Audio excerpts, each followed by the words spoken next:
কয়টা দোকানে দিয়েছেন আপনি? দোকানে দিইনি, আপনারা এই তো বলছেন এক পিস করে ভোক্তাকে দিতে। ও এখানে ডাইরেক্ট বিক্রি করে দিয়েছেন। এখানে এক পিস করে আমি তেলই পাই 10-15 টাকা, এক পিস করে বিক্রি করি।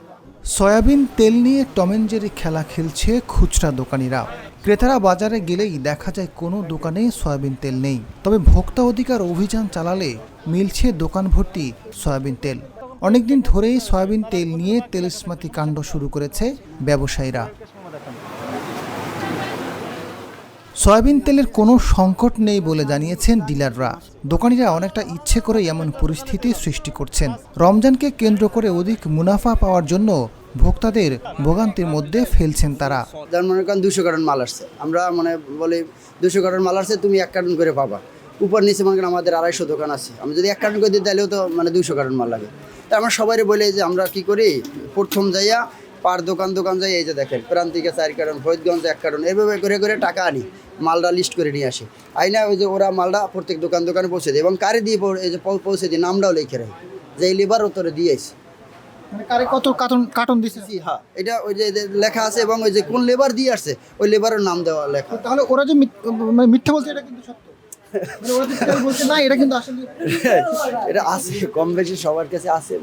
বিষয়টা কেন এরকম করে, মানে একটা সাধারণ মানুষ একটু উপকারের সমস্যা আছে। এই যে দেখেন আমি একটা ডিলার, এই ঘরটা খালি, আমার কি ভালো লাগতেছে, ওর ঘরটা বড় থাকলে আমার একটু ভালো লাগে না।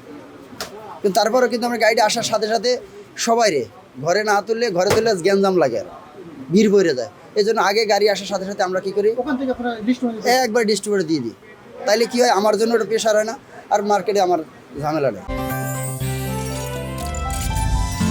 গাজী গ্যাস স্টোভ রান্নায় আনে শিল্পের ছোঁয়া। ভোক্তাদের অভিযোগ, দোকানে গেলে সয়াবিন তেল পাওয়া যায় না, সাপ্লাই নেই বলে জানান দোকানদাররা। ডাইরেক্ট নাই তেল নাই সাপ্লাই নেই, একবারে বল সাপ্লাই নেই। ডাইরেক্ট বল সাপ্লাই, ডিলারদের কাছে চালাম, তারা প্রতিদিনই কিন্তু তেল দিচ্ছে। আরে ভাই আসলে বলে নাই সাপ্লাই নাই, কে যন্ত্রণা এখন তো উনি আসলে তেল নিতে পারছি, তার পাইতে নিচে আছে। ভোক্তা অধিকার অভিযানের আগে দোকানে তেল কেন থাকে না, এমন অভিযোগকে বিভিন্ন যুক্তিতর্কে পাশ কাটিয়ে যান খুচরা বিক্রেতারা। যখন কাস্টমার থাকে মাল যখন রেডি করে, তখন এখানে রাখে, যদি মাল রেডি করতে হয় তেলগুলো হয় পিছনে রাখতে হয়, নাহলে নিচে রাখতে হয়। রেখে মালটা রেডি করার পরে আবার মালগুলো এখানে উঠাইতে হয়। যখন কাস্টমারে ব্যাক করে, যখন বস্তা করে, যখন আপনার 4,000, 5,000, 10,000 টাকার মাল রেডি করতে হয়, তখন তো এই মালগুলো এখানে রাখি, মালটা রেডি করা যায় না। এখানে থাকি, জায়গা ছোটোর কারণে নিচে বস্তাটা রাখা যায় না, কিন্তু এখান থেকে সারাক্ষণ মানুষ হাঁটা যাওয়া করে, তো সেই জন্য উপরে রাখতে হয়, বস্তাটা এখানে রেখে মাল রেডি করতে হয়।